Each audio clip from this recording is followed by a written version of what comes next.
All right, everybody, good morning. Thanks for everybody for tuning in. I have a very incredible guest with me this morning. This is one of matter of fact, this is the first interview I did with somebody in the morning. Usually they're in the evening after work. So I know everybody is up Saturday morning, especially all the MFFLs that's been, contacting me nonstop about this. And it's an honor and a privilege to have especially somebody that was born here from the Dallas area, which is already a difficult task to having somebody that was born here and also working here, in the Dallas Fort Worth area and to be working for the Dallas Mavericks. As if everybody can see right now, you see the scenery in his background, you see the Emmys on the left side, right there on the mantle. I mean, this guy is incredible. Incredible suit game, by the way.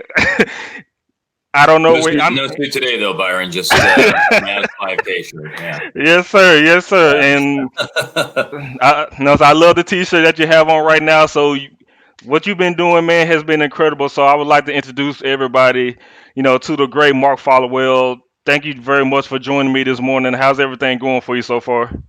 Well, it's gotten a lot better in the last 90 seconds after that awesome intro, man. That's really nice of you, Byron.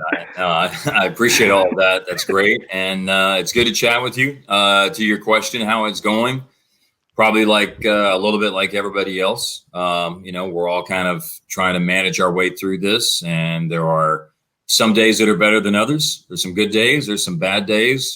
This morning's been fun. It's been nice to watch some live sports on TV again. I was watching Bundesliga soccer from Germany this morning. You know how much I like soccer. So, Yes, I do. um, so I would have watched any soccer match that was on this morning, given the uh, lack of live sporting events that we've had for ever since now March the 11th. But Germany's got a great league, and so one of the games was 1-1 that was just on TV. Another one was 4-0, but watched a little bit of both of them, and it's a good thing. Looking out the window now, it's raining here in Northwest Dallas, so that's how it's going, man. Life is okay. We're getting through it. Yeah, that's totally true. Everything is back now opening up, which is good. Before Yeah, everything would sure. start back opening up, have you been catching up on besides watching soccer finally and watching all the reruns of all the games and everything, the Mavs rerun show, show the playoff recap. Yeah. Have you been caught up on all your TV shows and your movies? I'm not a big TV show movie guy, I got to tell you. So, I mean, the appointment television that I'm watching every week is The Last Dance, of course. I mean, I like on Sunday, I feel like it's a countdown until 8 o'clock. It's like, man, how much time till The Last Dance is on? It's like looking at the watch and looking at my phone to see what time it is. So I'm counting down to that. And to be perfectly honest with you, that is like the thing. I can't remember a time that there's been a show that I've looked more forward to watching and counting down like that. So, um, as you know, I record Raw and SmackDown, and I like kind of watch those like halfway fast forward and see what I need to see to know what's going on those. And I watch The Voice with the wife sometimes. She likes that show, and I think that's a really good show. But as far as like we don't do the Netflix thing, so we're pretty boring when it comes to TV and stuff like that. So and even though we can't even go to a movie theater right now, and I couldn't tell you the last time we went to a movie theater. So it's sports and I'm not watching the news very much. We're trying to stay away from that, man. All the Same news here. is kind of bad these days. So the local news is doing okay, but don't watch much of the national news. Local news is good at telling us what's going on around here. So we're watching that, but I think that we've kind of adopted a less TV lifestyle recently, and I think that we're both really enjoying that. To be honest with you, we listen to a lot more music now, so that's good. Nice. I'm glad that you brought that up. Like Yeah, the last dance has been incredible. We've been doing recaps on every episode. We just did episode 7 and 8, and we're just discussing how Scott Burrell is just getting so much heat from MJ. And our yeah, last episode name was, he was telling Scott Burrell to make the free throw. I can't say the last word that he called him, yeah. but that was the name of the last episode. But like, it's been crazy to me how I've been doing the same thing with the Last Dance, getting ready. It's like I'm just setting up the house for everything, and that's been the documentary has been incredible. I'm looking forward to these last two episodes. I wish it doesn't end because that's the only thing that's kind of keeping me afloat, with Yeah. basketball and stuff. So I've been watching that. as far as like I'm caught up on all my shows and watching The Voice. I mean, it's been good. I mean, the last few episodes I've seen of The Voice, they've been doing everything from home, Yeah, and I've been not the peeping the same. performances. I like how the performances, how they record them while they're singing, and it's look actual like their own music video. So I thought that's pretty dope how they're just setting up everything for them. So as far as like TV goes, I've been doing that. Video games, of course.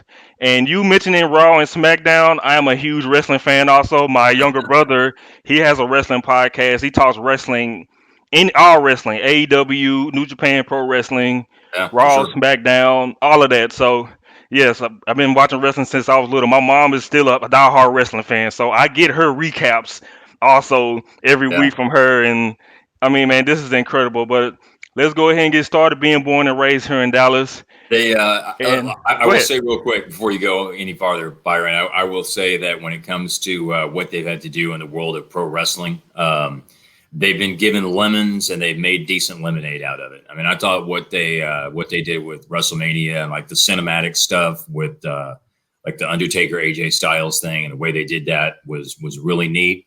That whole thing, that Firefly match with the Fiend and John Cena, I feel like that must be like what a bad acid trip would be like. So that one, man, that whole thing was super weird. But as we get ready, hopefully get ready in the world of sports to resume TV broadcasting in a few weeks, late June, early July. We're going to have to do some things differently, and I actually kind of admire what they've done watching pro wrestling and things like that because the show's gone on and it's not under optimal circumstances, but they're trying to produce the best broadcast that they can under extremely challenging, unique, unprecedented, difficult circumstances. So I admire what they're trying to do. They're trying things, and I kind of embrace that notion right now that whenever it gets time to start broadcasting Maverick games or FC Dallas or whatever, we're gonna have to be creative and do some different things. So not to like get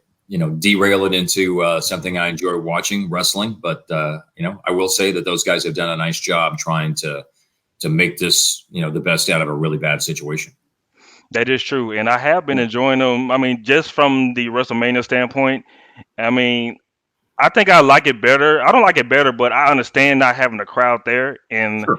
to me, I know a lot of wrestlers feed off the crowd, which I totally Yeah, understand that. But especially I when you're doing a promo. Yeah, you exactly, do man. off So that. like the Sure. promos have been kind of weird. I mean, like they Yeah, had the Stone Cold Day, and he was saying give me a hell yeah, and Byron Sexton just said whatever he said out of nowhere, and he was doing the what, and it kind of threw me off a little bit. But I yeah, totally understood. But sure. I totally agree with you when basketball gets back started, and it may be that option of where they will be playing not in front of fans. I totally understand, but it is a start somewhere, and trust me, I'm pretty sure that you're ready to get things back rolling. Yeah, man. Yeah, it's like I was watching like people watching the Bundesliga soccer this morning, and there's like a lot of people, talking about how weird it is, and it's like, well, obviously, look, it's going to sound weird, but like my approach to these things is tell me why we can make it work. Don't tell me why it can't work. And let's make the best out of let's deal with this not perfect solution to a very not perfect situation as best we can and make it work. And so I admire what those guys are doing in that industry because you're right. I mean, promos are weird when you don't have the crowd energy to play off of, but they're all doing the best they can, and nobody's sitting there saying, "Well, this won't work." It's like let's try it and see what happens with it. Exactly, just And try it, if it man. doesn't work, then we won't do it again. Exactly. If it doesn't work, then let's just scrap it up. But you have to On to the do next something. thing. On to the Yeah. next one. Exactly. But being born here from Dallas area, what was the one thing or one person that really made you decide, hey, I really want to get into broadcasting? It was playing sports and not being very good at it. I mean, that would be probably realizing that there wasn't going to be any sort of like sports playing future that was involved.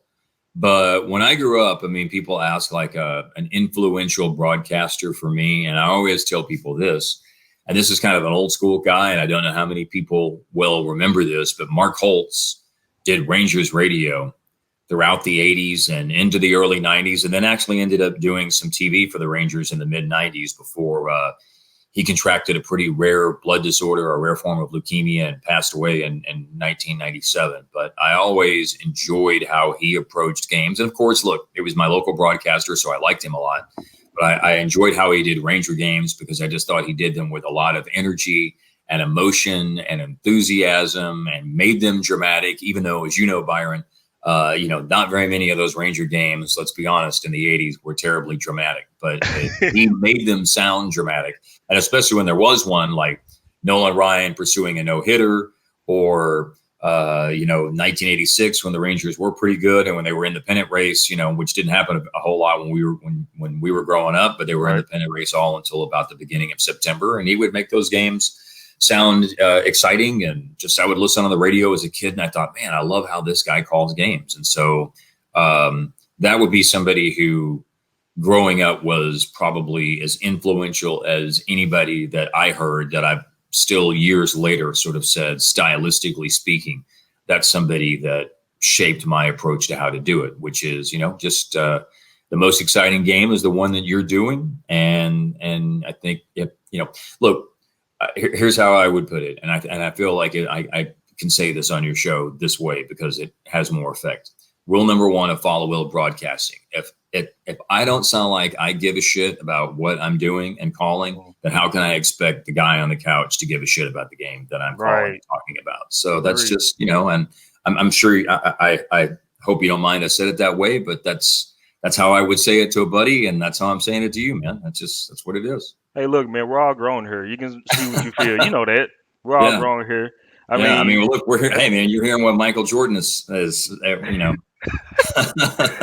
Oh my God, man! Those last two episodes, getting man. the ball to Bill Cartwright with 5 seconds left on the shot clock as an equal opportunity offense. It's fucking bullshit. So, it is, and Jordan is, and we all, and I discussed this with the fellas and discussed this with everybody else, man. I mean, Jordan literally just said, if you feel like you have a problem with me or how I'm treating my teammates or treating people and you hate it, then you must never won nothing in your life. Like, once he said something like that, man, I'm like, yeah, this dude is super toxic. And picking on Scott Burrell, the Steve Kerr situation, which finding out that he did hit Steve Kerr did hit him first. Yeah. Which I'm like, man, if Jordan just hit this dude in the eye for no reason like that, I'm like, now, he's an asshole. Literally, yeah. But Steve was like, man, I'm not going to take up with this dude. So, him hitting, Steve throwing the first punch, man, I totally understand. And I did have a question from one of the fans, from Kevin Thomas. He asked, has Mark heard of any players treating their teammates like Jordan did? I mean, I don't have like a specific story that I could relay off the top of my head or anything like that. But look, if you've watched an NBA practice or something like that, they're competitive and they're heated and there's talk that's going back and forth, and it's typically good natured. It's typically not mean spirited, but look, guys are competing and it gets aggressive, not like in terms of, I've never been in a practice situation and seen people come to blows or anything like that. I've seen guys get mad at each other, but it's just part of competition and it blows over very, very quickly. One of the things that's come up, and this doesn't exactly have to do with the question, but part of it is that people are talking about like what it's going to be like with no fans in the arena. And one thing I said recently when I was making my appearance on the ticket was this, that if you've ever watched an NBA practice, man, there's a lot of energy there. And so if you watched if we have NBA games and we don't pump in fake crowd noise and there's no fans there at the arena and it's just the sound of what's going on the floor. Well, if you've been and watched a scrimmage at an NBA practice, it is very high energy because it's 10 guys on the floor talking and communicating and communicating with one another from an offensive and defensive standpoint and talking back and forth with one another. Then there's other players that are around the floor that are being encouraging and supportive or trash talking or combative, depending on what team they're on and, so obviously who they're supporting and who they're congratulating, and coaches are saying things and coaches are clapping and shouting out instructions. And there's just, there's an enormous amount of energy that is around an NBA practice situation. So I don't have any necessarily stories that would be right along the lines of Jordan things, but yeah, I mean, look, guys get mad at each other. I mean, guys compete, guys want to win, and if you start keeping score in practice, I promise you, the Blues want to beat the Whites. If we're going to put it from Oh a yes, most Maverick definitely. perspective, I mean that kind of thing happens. So I've certainly seen intense practices. I mean, I've never seen anybody hit somebody in the eye or anything like that. But I mean, I've certainly seen intense practices. And look, on that whole Steve Kerr thing, I mean, look, you heard what Steve Kerr said, which is our relationship was different from that point. He respected me. He respected that I didn't back down from him. And then what's one of the most important moments, obviously, in the second Bulls three-peat? Remember this would be the 97 final. So their second title in the second three-peat. Mm-hmm. Game 6 is tied at the end. And what does Jordan do? He passes the ball to Steve Kerr, and Steve Kerr hits the shot. And Jordan obviously trusted him. I don't know how much like them coming to blows in practice had to do with that. But, I think that there are a lot of different ways to lead and a lot of different ways to conduct yourself. I've enjoyed the behind the scenes look with Michael Jordan, and it hasn't changed how I feel about him in any sort of way. I mean, was he a hard ass on his teammates? He was. Did he drive them? And were there probably days that they were afraid of him and didn't have the best relationship? No, but it produced 6 championships, So I guess at the end of the day, the results speak for themselves. Winning cures all. And It now if they does. wasn't winning anything, then trust me.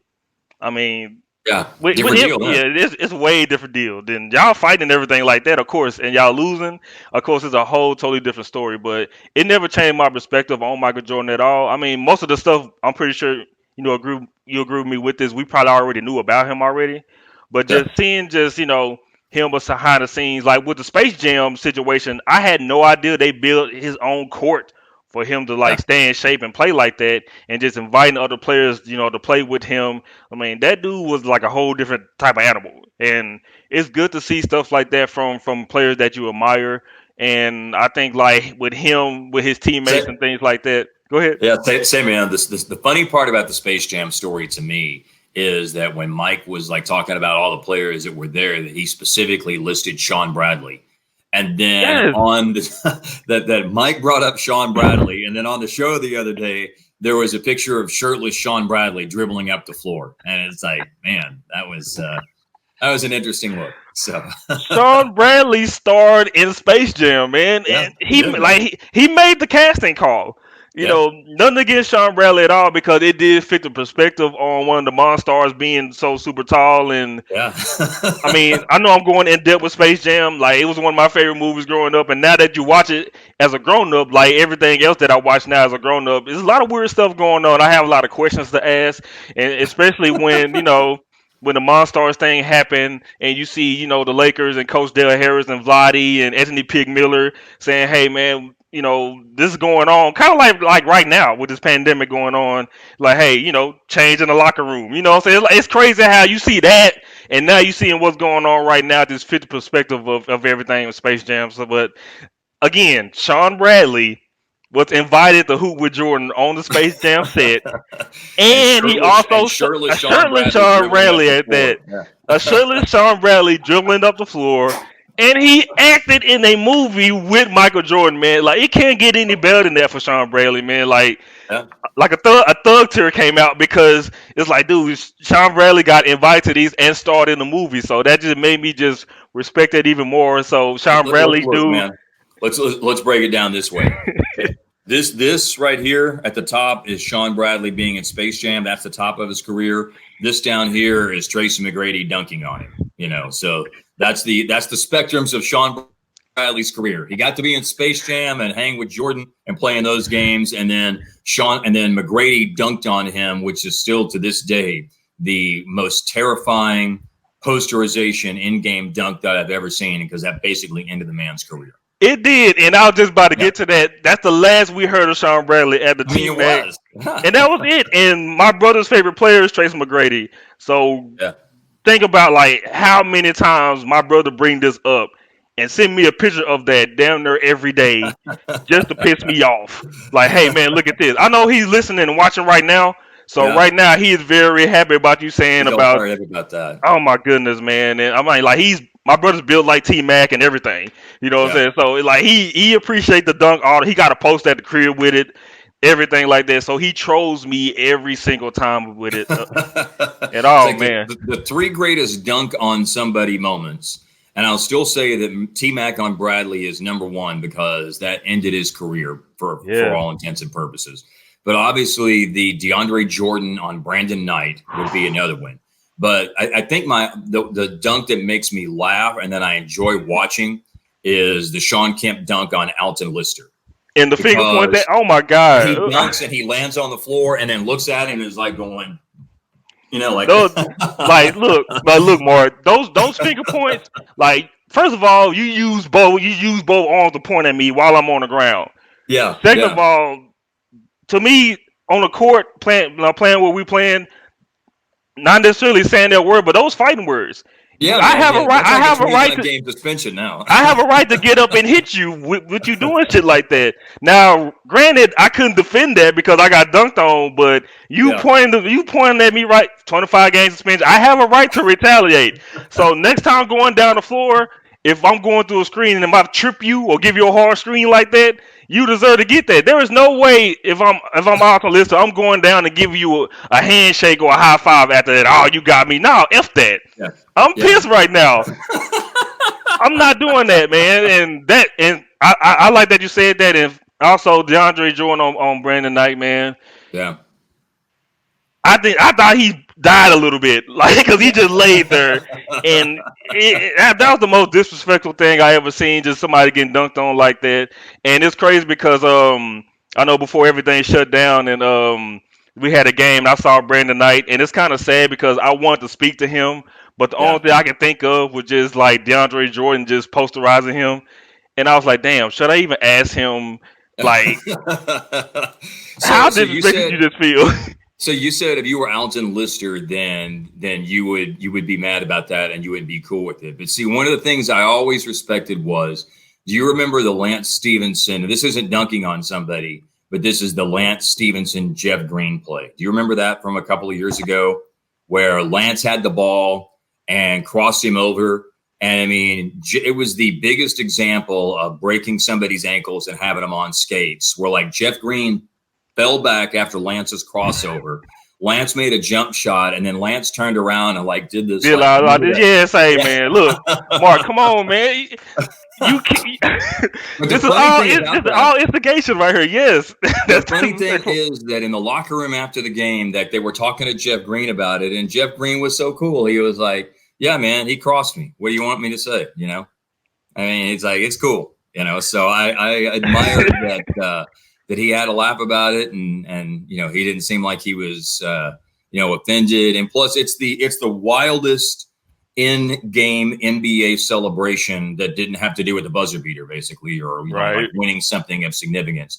It's the craziest, wildest NBA celebration I've ever seen because of the dance. So if anybody's watching the show right now or watches it on recording later and hasn't seen it before, if you YouTube Lance Stevenson crossing Jeff Green, you'll find it. And Lance's celebration is one for the ages, man. It is, man. I love Lance Stevenson. Even when he does the guitar thing and now and stuff like that, I think he's incredible. I know one player that don't like being disrespected was Trevor Ariza when Trey Young hit him with the nutmeg and stuff like that and try to get him again, and Yeah. Trevor just held him like, "Say, man, we're not gonna keep doing this shit, okay?" and like Trevor, veteran in the game, great defender, and he kind of had that old school mentality, like, say, man, we're not gonna keep doing this shit. And Yeah. like Yeah. players like that, like even after a while, he said, hey, it's just what these young guys do. But on the court, like players like that wasn't having that, man. Like there was no way he was gonna get that done. But I do want to get to you starting with the Mavericks. The Yeah. the first the first time I saw you on TV, it was the playoff matchup against the Jazz, and it was you and Bob Ortigal.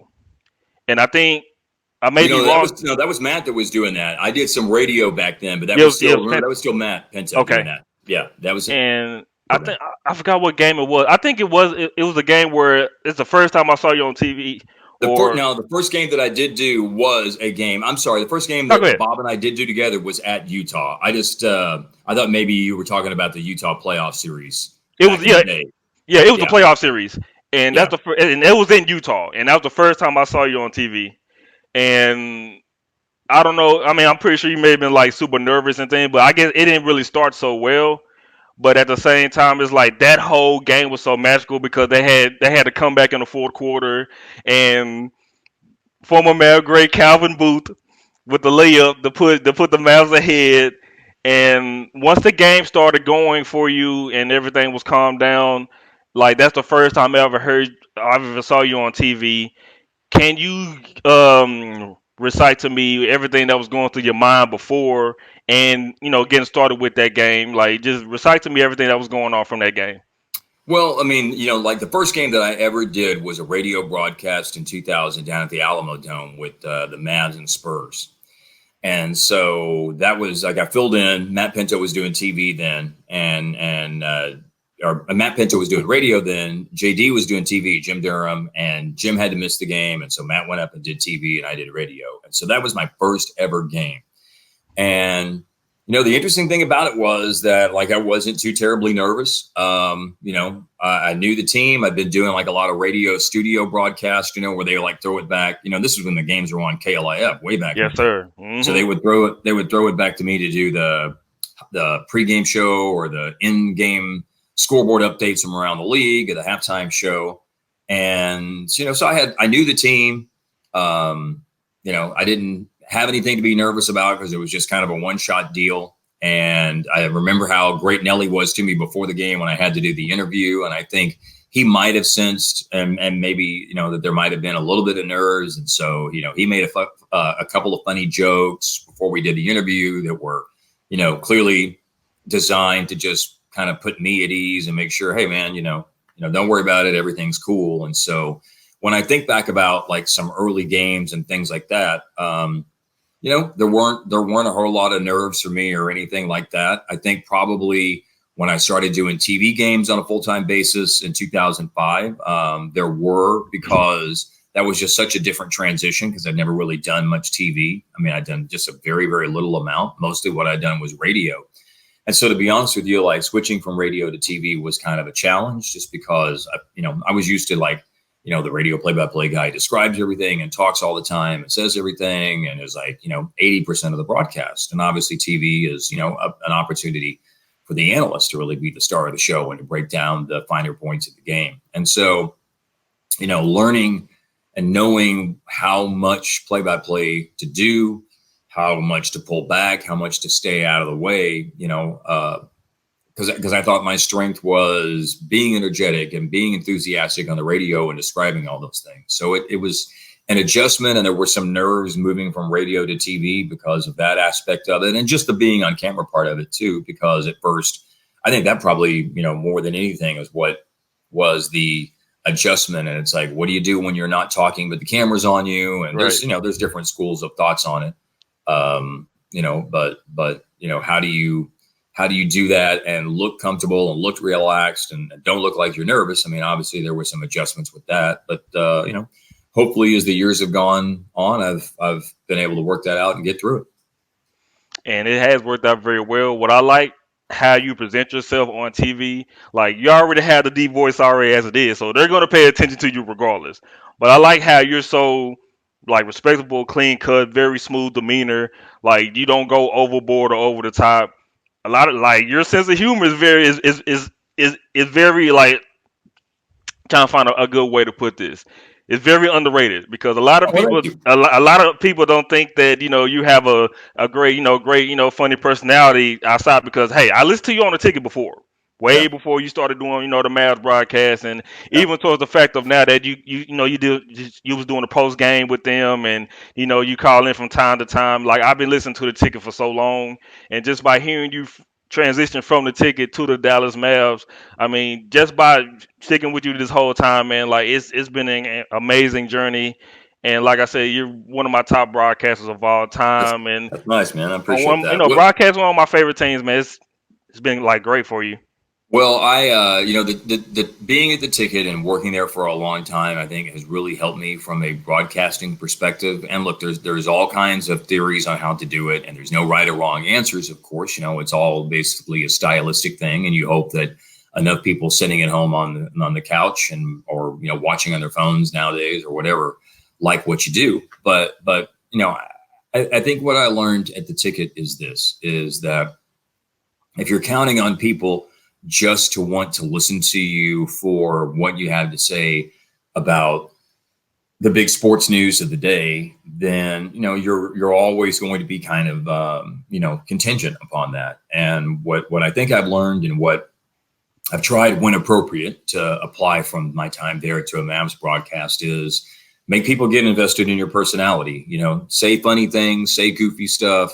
Let your personality shine through. And when your personality shines through and you're hopefully, people view it as a sense of humor, when that stuff shines through, then you're in a position where people will hopefully connect with you. And that's been what I think I've learned from the ticket, and what I think that they've done so well for 25 years is people connect with those personalities. They're invested in who they are, not just as sports experts, but more importantly, they're invested in who they are as people. And so that aspect of broadcasting from the ticket is something I've tried to kind of apply to the degree that you can doing play-by-play on an NBA game or anything else for that matter. There are so many great moments through the years of the Mavericks franchise, and you being a part of those. And you have been a part of two, finals appearances with the Mavericks. We all know what happened in 2006, and of course, with the MFFLs and the Mavs fans in general, I try my best to let that go because of what happened in 2011. Yeah. And what happened in 2011 was so incredible to me. Of course, for you as well, being a part of that broadcast team. Did you have any idea in your mind, judging from the latest playoff success and failures that the Mavericks had before 2011, what was your thought process through that whole 2011 season and seeing the outcome from that broadcasting for that whole season? My thought was that I really did feel like something special was possible because of the group of people that they had together. I just, I viewed it as, and I said this a lot when I would call in and do interviews on the ticket, was that you had Dirk, J. Kidd, Sean Marion, Tyson, Jason Terry, Peja gets into the mix later as well, of course. So you had a lot of veteran players who had accomplished a whole lot in basketball and had individual accolades, MVPs, multiple All-Star game appearances, Sixth Man of the Year, all sorts of individual awards and all sorts of great individual stats that many of those guys had, but they all didn't have the one thing that completes your career, and that's a ring. And so all year long, I just felt like that if they got in the right place in the playoffs, special things would be possible because it would be a group of talented, motivated veterans who would come together all in the pursuit of not individual goals, but the ultimate team goal. And so I was optimistic throughout that season. Not to say that the optimism didn't have some peaks and valleys along the way. Right. I mean, that was a tough stretch of time when Dirk was hurt, when you remember late December and early January. And I think they went 2-7 in the 9 games he missed. When Karan got hurt up on New Year's Day in Milwaukee and had that, blew out his patella tendon. Out for the year, Yeah, man, that was a really bad injury, obviously. And I think one of the things that people will remember about the second half of that season is I think the Mavs had like 8 straight games that they lost to Western Conference playoff teams. So, there was a while there, it's like, well, they can't beat anybody good, so there were some rough patches in that season, but I felt like during the regular season that if they could get to the right place and the right matchups come their way and momentum builds the way, that they would have a real opportunity in the playoffs. And, getting through the Portland series was so important. Memphis did him a favor by eliminating San Antonio. So right. Yes, I remember that. Made me very happy, by the way. Yeah, when they got to the conference finals, then it was it was Oklahoma City, obviously, that they had to face instead of San Antonio potentially. And the other thing, and I said this a lot during that time as well. It's like I thought they were catching the Lakers at the perfect time because the Lakers getting them in the second round when they'd been to 3 straight finals, and 2 of them which they won. So you have the fatigue factor of all of that extra basketball, all of that hard playoff basketball that you played for, those extra games for 3 years.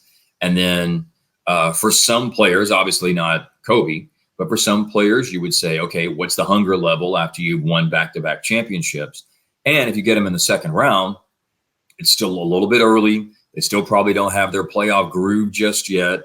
So it seems kind of like counterintuitive because I'm talking about fatigue on one hand from all those playoff games, but I think that if you had played that Laker team farther along in the playoffs, then I think the closer they got to the finals and to a title, the more they would have gotten hungry, the more they would have started to smell the possibility of a three-peat, that sort of thing. So it's like that was the perfect storm of it's a team that may be fatigued, may not have as much hunger, and we're catching them at an early enough stage that they don't feel like that their hand is like almost on the trophy at this point because they're getting so close. It was just like the perfect time to play the Lakers. That, and like I said, Oklahoma City, and honestly, look, it was the perfect time to play Miami because the Heatles era, was just getting underway, and those guys still hadn't completely as a unit hit their stride. So I thought, the matchups worked out really, really well for Dallas. They were able to play the right teams at the right time in the life cycle of those respective teams and in their own life cycle to be able to, to do what they did and win a title. So, I have so many wonderful memories of that experience. These Mavs playoff rewinds that we did for Fox Sports Southwest and get to talk to Dirk and Jay Kidd and Jed, and Rick and Trix and JJ. And those guys were so nice and so accommodating and shared some really cool stories, some of which I've heard, some of them I haven't heard. Yeah. And, those guys were so gracious with their time to talk about it. And I enjoyed doing those shows so much. And, the situation obviously that's happened in the world is not anything that we would choose to happen, of course, for the last 2 months. But it did give us a chance to stop down and really remember that and focus on that in a way that, quite honestly, we probably haven't done since it happened. And so that was a unique aspect, and I'm proud to have been a little small part of bringing that back to the MFFL 9 years later. Very incredible, man. Just about watching everything, the whole finals season, and I do agree with you. The Heat just now assembled it together. Now that's amazing how their first time together they reached the finals. So Yeah, that's already something short of amazing.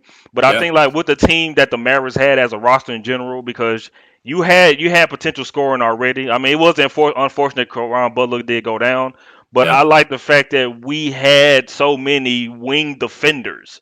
We yeah, had so many guys that you can switch and can guard up to 4 or 5 positions on the floor. yeah, And I think like with that combination of having perimeter defenders and Carlisle using 1-4 matchup zones at some point in the finals and all the way through in the playoffs, and you had Dirk on another level. I mean, seeing Dirk after they beat Oklahoma City in the Western Conference Finals, he hoisted yeah, the trophy, went right back to the locker room. And I yeah. mean, like even like seeing Dirk the whole time, like he knew what he wants, and I think like his mindset was already set of like we're going to win this thing, and Dude, not even his game was so cold yes it during was man during the playoffs, it man. I was and mean, I don't know if you saw on Wednesday night on that playoff rewind, we had a graphic of 9.9 points per fourth quarter in that playoff run is like the third best since 2000 or since 1997 for points per fourth quarter, and Jordan and Shaq just barely beat that out in like 1997 and 2000. So yeah, Dirk was incredible, and I'm glad you brought up the wing defenders too, because I mean, look, Sean Marion was fantastic. Deshaun, D-Steve was so good and so man. valuable. And I know people, say Jay Kidd is a point guard, but I include him in that whole aspect of wing defenders because he could defend wings and he could defend multiple spots on the floor. And his basketball IQ was so important for all the zone that they played. And I just, that team was, it was cool to hear. I think it was JJ who said this to me in one of the interviews. He said, going back and watching these games, what's really amazing to see is when you watch us play defense, how we were like 5 guys together on the floor. And we weren't 5 different individuals playing defense. We were a group of 5 guys, and there was like this connective tissue tied between us. And it's like, when somebody did something over here on the right side of the floor, the appropriate individual on the left side of the floor compensated for things to make sure nobody was left open over there. And they helped when they needed to, and they rotated when they needed to, and they got back to guys when they needed to. They recovered and got back. It was a hard show and a pick and roll when they needed to, and just their defensive focus was incredible during that run. And all those guys we talked about had a hand in it. I love it. Now, during that whole time, now, Mark, I always want to ask you this every time during the whole broadcast because every time I see you, pregame and we go in there, pregame, talk to Carlisle, and your tunnel vision is already set. So it's Yeah. kind of hard for me to conversate with you, but anytime on the broadcast, has it been really any moments where I know you want to curse in your mind, and okay, I know you're cursing in your mind, but trying Yeah. to make sure that you don't say it out loud. Even through that whole championship, season and beyond, has it been a moment where you almost slipped up?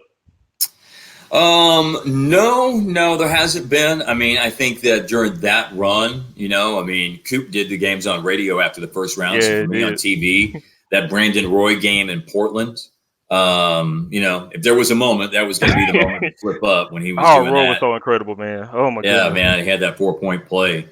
I think that if I had to do the 2011 finals and playing Miami, I think that because I mean I was close to like having some on air meltdowns when I was still doing radio in 2006 during those finals, and I mean, look, as I'm fond of telling Hart all the things that happened in 2006 and 2007 after we won in 2011, I always say to Hart, don't matter now, because you got one. But I mean, the whole Bennett Salvatore, the foul at the end of Game 5, involving Oh, Dirk and D Wade. I mean, then 2006. I mean, if there was ever a moment when I was going to slip up and swear on air, then that probably would have been it. And there were some times whenever I got pretty fired up, like grabbing pins and like almost like breaking them, bending yeah, and breaking yeah. pins during the Kings rivalries of 02, 03, 04, those Love those. series. Yes. Yeah,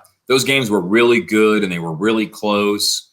And I don't know, there was something about that team that looking back on, obviously, like, immense respect for. And they were kind of a team like the Mavs of that era. They were a little bit ahead of their time, but there was something about them. Maybe it was C Webb or, Bibby or whatever. I don't know what it was, that those guys would fire me up, man. And when they would do something and they would get excited about it and they would start talking and celebrating and things like that, that always like that to me stands out as getting under my skin. Maybe it's just because I was younger and I just got a little easier fired up. I was a little bit more easy to rile up and get agitated then. I don't know. Maybe that's what it was. But during those rivalries and those years, those guys would get me pretty fired up when I didn't like seeing them have success against us. More so, more than any other team. That bugged the crap out of me whenever that kind of stuff happened. Same with me with those Kings playoff matchups was like so bothersome. It did like Bibby and C Webb and Pager. I totally Yeah, understand that, but yeah, their freaking bench was like very annoying. Keon Clark coming out the bench, Bobby Jackson. I yeah, mean, though, yeah, like those two guys were the ultimate pest to me, and yeah. those, and especially with Keon Clark and all the players that they had off of the bench just celebrating in front of my face, and they hit big shots after big shots. And like it was like I said, it wasn't Bibby and C Webb to me. It was their bench that really just had Yeah. me riled up and pissed off. So you, It's funny you bring up Keon Clark. Do you remember that? I think it was maybe the 02-03 season. One of those seasons, there were two regular season games at American Airlines Center, and both of them went down to the wire, and both of them were won by Sacramento because of Keon Keon Clark freaking Clark. defense. Oh Yeah, my man. God. Yes, I mean And so the second everything one, about Keon Clark. I hated it. Go ahead. I'm sorry. dude, the second one, whenever that happened, I remember doing the games with Brad on the radio, and Brad goes, "Oh no, not again!" And then whenever he did it, and he starts running to the bench, and he's going, "That's two That's two times, times. that's two times, That man!" And he's doing that and that's too. why like right now Yeah, Keon Keon Clark pissed me off because of that two times crap. I would never forget that. That's why I bring up Keon Clark because yeah, that's two time stuff. I yeah, really wish man. I was at the game because that day I probably would have got in trouble. Like seriously, I would have ran on the court and did an RKO tombstone whatever on RKO this out of guy. nowhere. Yeah, Exactly out of nowhere, jumping from the broadcast table. That I would have did it right there. That two time stuff really got on my nerves because Keon Clark was not that. He was good in his role. I put it like that. for But to sure. get killed by this guy on a jump shot, left, I mean, and running down the court in front of you like that killed my whole buzz with this guy. I You hated know, the Kings, man.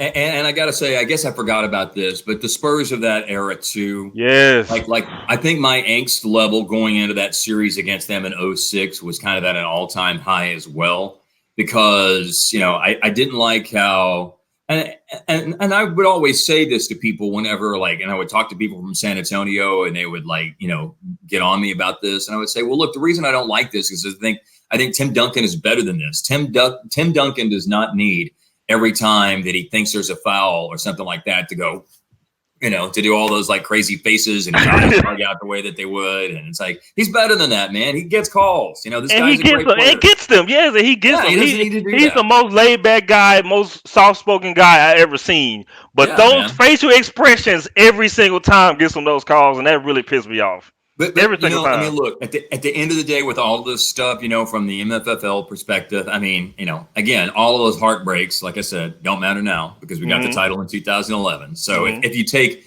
anything away from this whole conversation, the words don't matter now. You can always say that to yourself whenever you think about that. But the only reason like these guys would fire me up and like in all seriousness is, I mean, look, major respect for who they were as teams. They were formidable foes.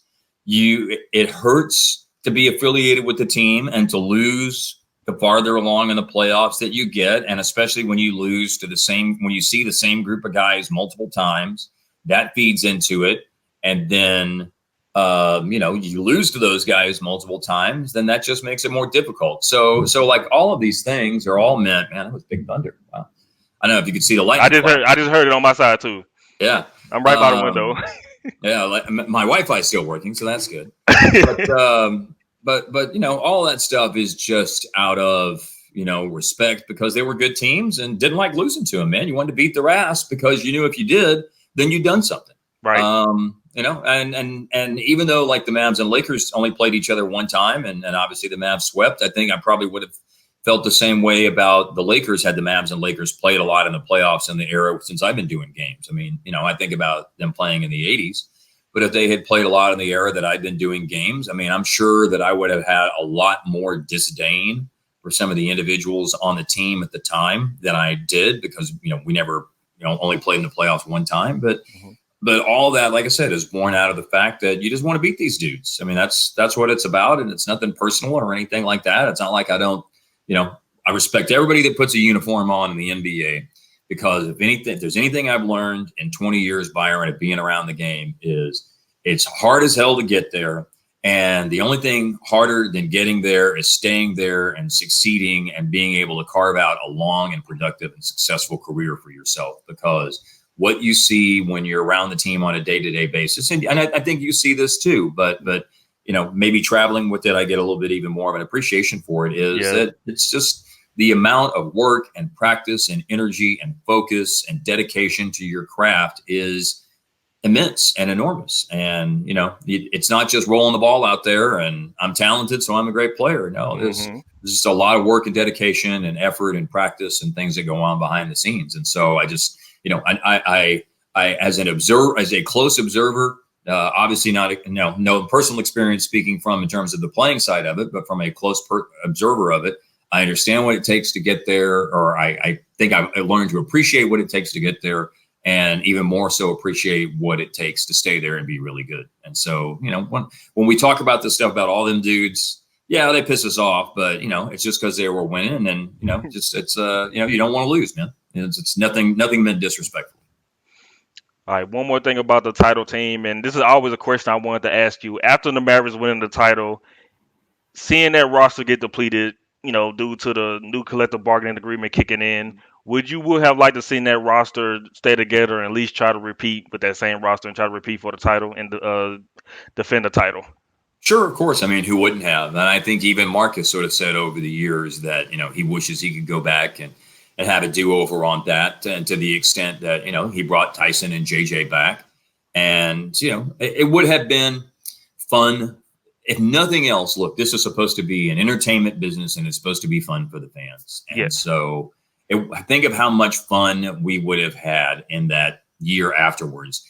If every game already kind of was, it was like a season-long victory lap in a way for the guys that were still here on the team. But just imagine what it would have been like for all the MFFLs to cheer that team on night in, night out for a year as the defending champions. Even if you didn't win another one, it just would have been, a really cool, neat experience. And if there's any regret about the whole thing, it's this. It's that We won it in 2011, and then 2 weeks later, the lockout hits, and then like all like kind of talking about it and celebrating about it just kind of stops. And Hmm. then it's not the same team. There's obviously some key losses whenever you get back started, and it's like the championship parade happens on June 16th, 2011, and Right. there was this celebration on stage at American Airlines Center. And for a lot of us, man, that was like the last time that we really got to appreciate all of those guys together. And there was never no like long kiss goodnight or anything like that. It's just like, here's your first ever title team finally.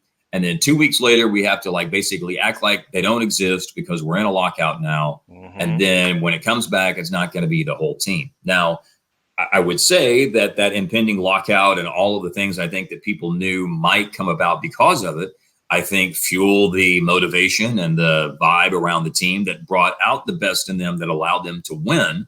So all of this stuff kind of goes hand in hand with each other. And so, that whole impending lockout is a big reason why I think that that team won, because it brought out the best of them, because they knew, as I said many times during then, even though nobody addressed it this way, that it was the last best chance for all those veteran guys to win a ring. But yeah, man, I mean, just the fact that we never, outside of that, after the parade, that we never like just kind of got to collectively as MFFLs just like celebrate a season as defending champs with all those guys, and just like kind of figuratively speaking, be hugging them all the time, man, and Right. celebrating it. I mean, that's it's a bummer that it turned out that way. The timing was like that, because like I said, I mean, at the end of the day, this is all kind of supposed to be entertainment for the fans and that sort of thing.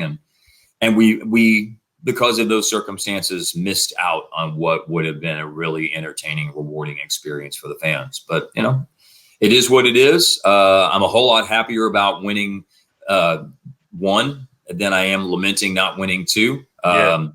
I tell people all the time, there is a difference between 2 and 1, but there's a hell of a lot bigger difference between 1 and 0 Yes. than the difference there is between 2 and 1. You know what I'm saying? Yes. I So, totally agree. Totally you know, agree. it is what it Um, is, man. moving back and fast forwarding to after the championship team was broken up and the you know playoff misses, the trades, the draft picks that's been sent to the D League and now the Yep. G League and stuff like that. Now seeing how the Dennis Smith Jr. situation, and now you get Luka Doncic coming in, and now you have Chris Stapps that came in via trade, and judging from the last season that we had with both of them playing together, give me your thoughts on the Mavs right now from last season, and what do you look for going forward when basketball comes back with this basketball team?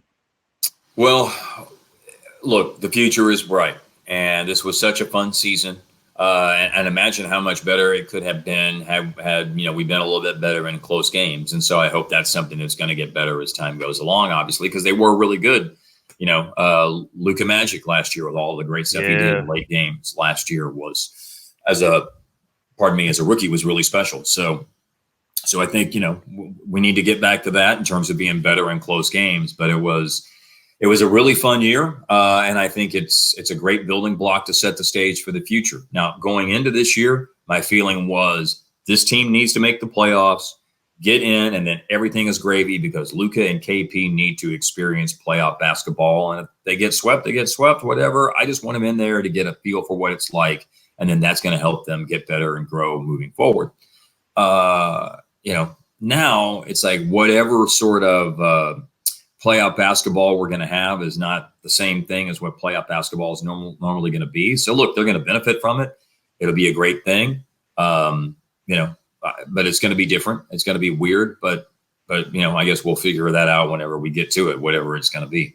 But the main thing I think to take away from what's happened so far this year is the future is bright, and there's no reason not to believe that it's if everybody stays healthy, obviously, that it's on a really good upswing, and this could be a wonderful era of Mavs basketball that's out in front of us, where a lot of fun things can happen, and they're competing at a high level. one thing I really liked about this season, for number one, Luca didn't really catch the sophomore jinx, which a lot of people are like very skeptical about incredible rookies of the year and next year how can they react to that. But Luca has really responded very well. to me, he was like a top three MVP candidate this season because Yeah. he has just been incredible. Also with the big games that I mean, beating great teams as far as like beating Denver on the road early on, beating the Lakers beating the Lakers in LA, Yeah. and with KP pretty much coming to his own from his injury because he hasn't played in damn near 2 years, and seeing Luka go down with the ankle injury. Now, to me, I felt like this was KP's chance to prove that yes, he can be another star on this basketball team, and he can be a great player. Going on the road and beating Milwaukee, and also seeing how he just At blossomed into Philadelphia. his own. And with me not selling for the threes all the time, but I having Carlisle set him up to like high pick and roll, start going to the basket more. His defense improved just by that road trip when Luca was hurt, seeing KP coming to his own. I thought that really made me happy. I wish injury on nobody, but Yeah. with Luca getting hurt with the ankle injury, then again, getting hurt again, I think that blossomed KP even more to that. Yes, he can be a great number two on this team to complement Luca. When someone goes down. Same thing with Tim Hardaway Jr., who his offense has blossomed towards the end of this season, and Mhm. he was pretty much scoring at will. I mean, like just by seeing everything happening on this team and them being in the playoff hunt and being like one of the top teams in the West, that was incredible for me to see. Going Yeah. out with the season ending. So I really enjoyed this Mavs season like a whole lot. Even going to the locker rooms, talking to the players, interviewing the players, seeing everything. Seeing how the players like connected with each other.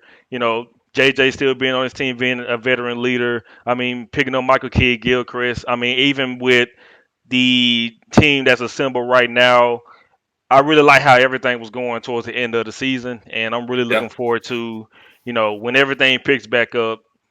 Now, I do admit that we do need one more guy, so I think like right now we haven't really had much success in free agency in the summer, but Right. right now I feel like now if you have if you're interviewing these free agents like inviting them to the dinner table along with with Cubes, saying Donnie Nelson. Now you can bring Luca and KP to that dinner table. Sure.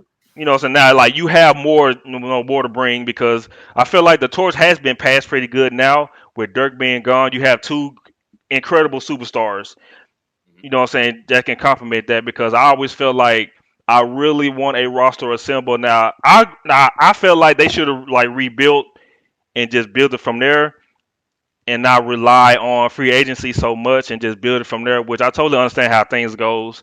But at the Sure. same time, I feel incredibly good right now with how things are going because you got two great superstar players, build some great players around. You still have Rick Carlisle, who's an amazing coach, and now you kind of have a good chance now to bring free agents here to the table because I think once they get that third guy, I think Yeah. they're going to be so much a tough matchup in the West right now. They get Well, that third guy coming in.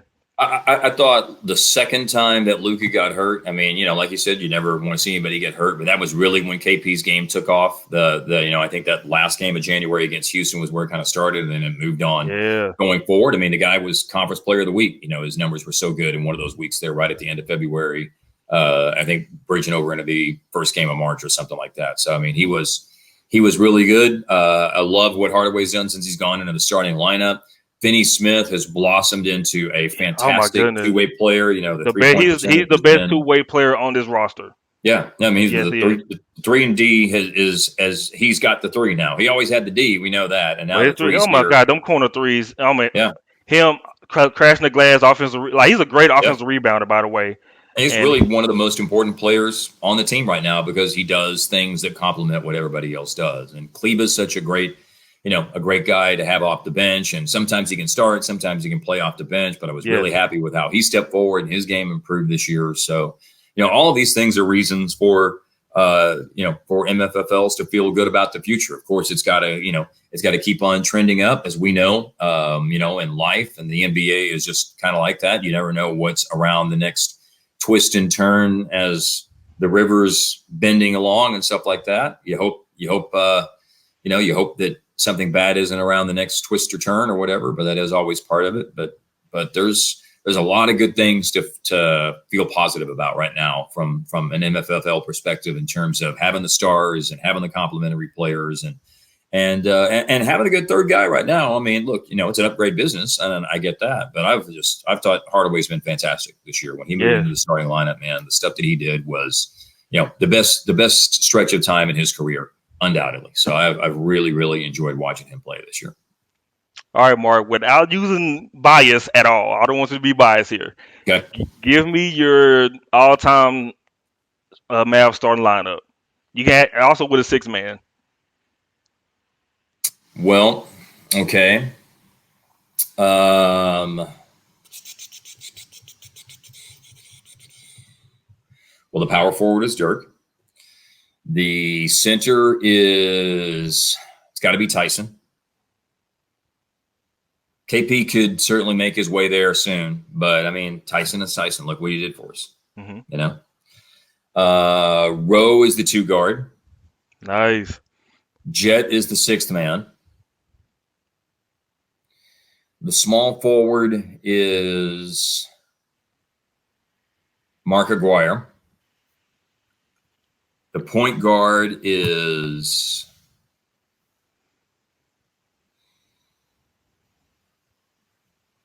I'm going to go Derek Harper. Harp. Yep, I'm going Harp. You are the first guy to put Harp in the Mavs starting lineup. Harp was incredible here. Yeah. Well, I mean, look, obviously I love the guy because I work with him all the time. Right. But I'm just kind of thinking about. I mean, look, J Kidd would be the other aspect of it. But I'm kind of thinking. I'm trying to think about it in terms of the full body of work of their Mavs career.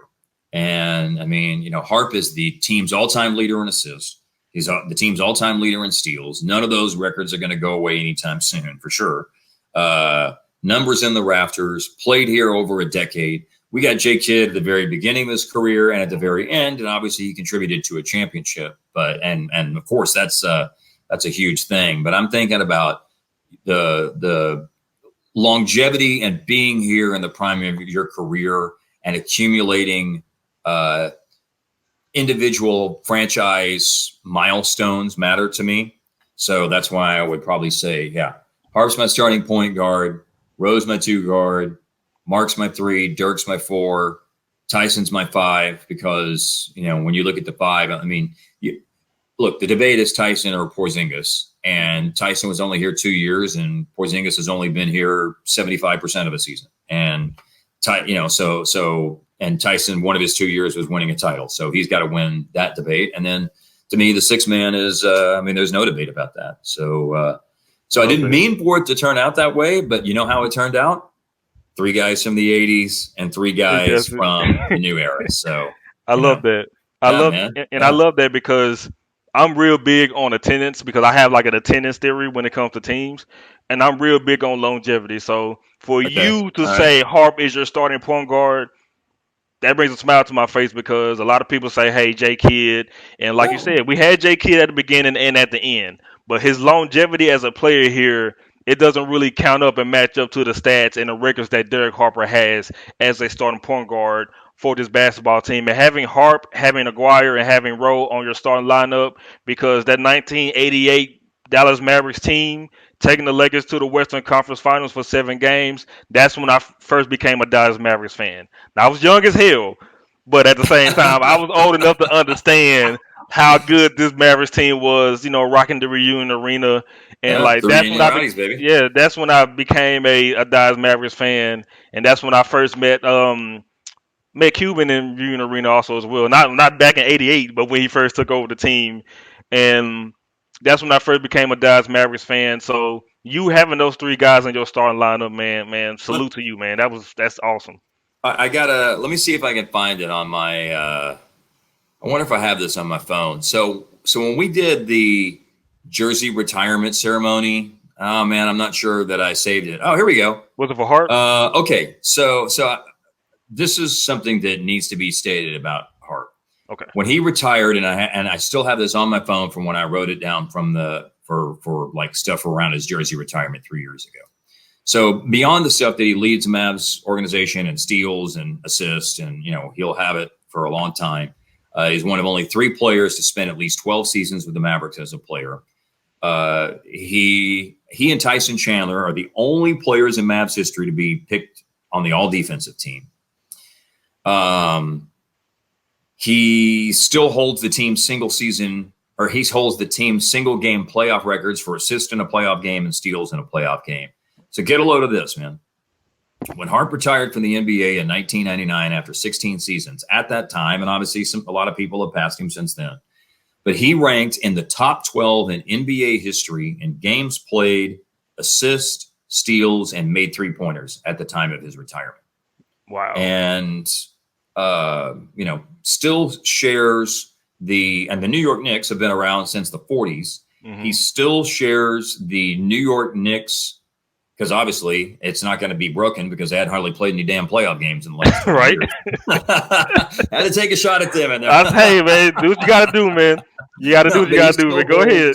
He still holds the Knicks single game playoff record, along with John Starks, for made three-pointers with 7. So in the long history, granted, the three-pointer's only been around since 80, so the first 30 some odd years of Knicks basketball doesn't matter in that regard. But in the look, they were playing a hell of a lot of playoff games, with all due respect to the S show that they've become during the last 10 years, with all due respect. It's going to continue. Yeah. The 90s eras of the Knicks were great basketball. They played a lot of playoff games. And Derek Harper is, the guy that's at the top of the list when it comes to three-pointers made in a playoff game. And like I said, think about that.